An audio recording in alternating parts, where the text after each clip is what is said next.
Yapıyor sekizgen. Batısı sekizgendir ya. 1, 2, 3.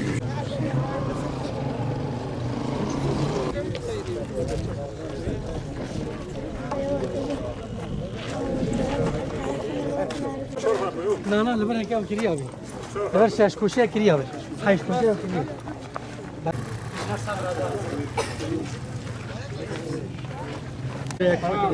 Camimizin de bitmiş hali bu şekilde olacak.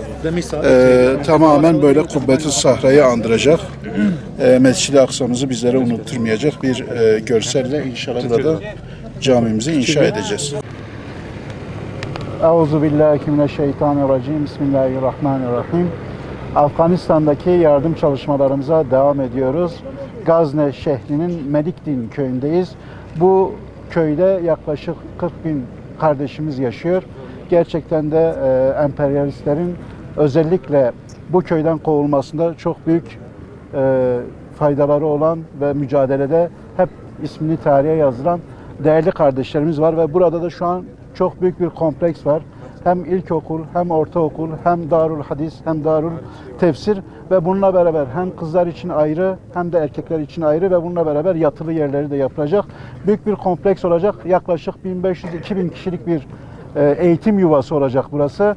Bizim Umut Kervanı olarak da en çok değer verdiğimiz eğitime katkı konusunda inşallah üzerimize düşeni yapacağız. Şu an 10. aydayız ve Siyonistlerin Filistinli kardeşlerimizin üzerine bombalar yağdırması, soykırımları hala devam ediyor. Ama bizler de oradaki mücahit kardeşlerimiz de şu an o direnişi gösteriyorlar.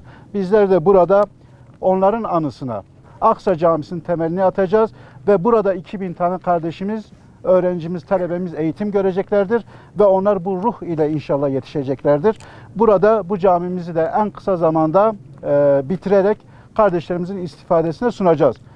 Buradaki kardeşlerimiz zaten bunun değerini biliyorlar. Bizler Umut Kervanı olarak daima Filistin davasının yanında, Aksa davasının yanında olacağız.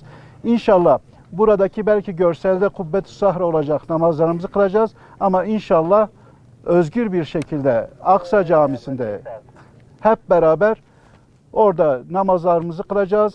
Aynı safta duracağız ve orada ibadetlerimizi yapacağız. Ve Filistin'de en kısa zamanda inşallah özgürlüğüne kavuşacak. Biz bu anlamlı temelimizi atmadan önce inşallah Mahmut kardeşimiz burada bize bir Kur'an tilaveti yapacaklar. Sonra duayla inşallah ilk kazmamızı vuracağız ve böylece camimizin temelini atacağız ve en kısa sürede de bu camiyi bitirerek hayırseverlerimizin destekleriyle inşallah ibadete açacağız. Böylesine Kubbetü Sahra şeklindeki Aksa camilerimizin sayısını birçok şehirde yapmak istiyoruz, birçok ülkede yapmak istiyoruz. İnsanlar bu Filistin davasını unutmasınlar, daima gözlerinin önünde olsun ve bizler de bu davaya kanımızın son damlasına kadar, ruhumuzun son nefesimize kadar inşallah bu davayı sahipleneceğiz. Bu davaya canımızı feda edeceğiz inşallah. Bismillahirrahmanirrahim. Bismillahirrahmanirrahim. يا أيها الذين آمنوا لا تكونوا كالذين آذوا موسى فبرأه الله مما قالوا وكان عند الله وجيها يا أيها الذين آمنوا اتقوا الله وقولوا قولا سديدا يصلح لكم أعمالكم ويغفر لكم ذنوبكم ومن يطع الله ورسوله فقد فاز فوزا عظيما إنا عرضنا الأمانة على السماوات والأرض والجبال فأبين أن يحملنها وأشفقن منها وحملها الإنسان إنه كان ظلوما جهولا ليعذب الله المنافقين والمنافقات والمشركين والمشركات.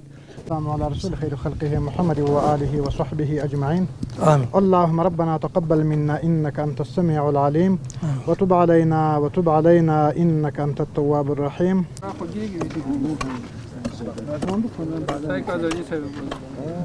إن محمد رسول الله أشهد أن محمد رسول الله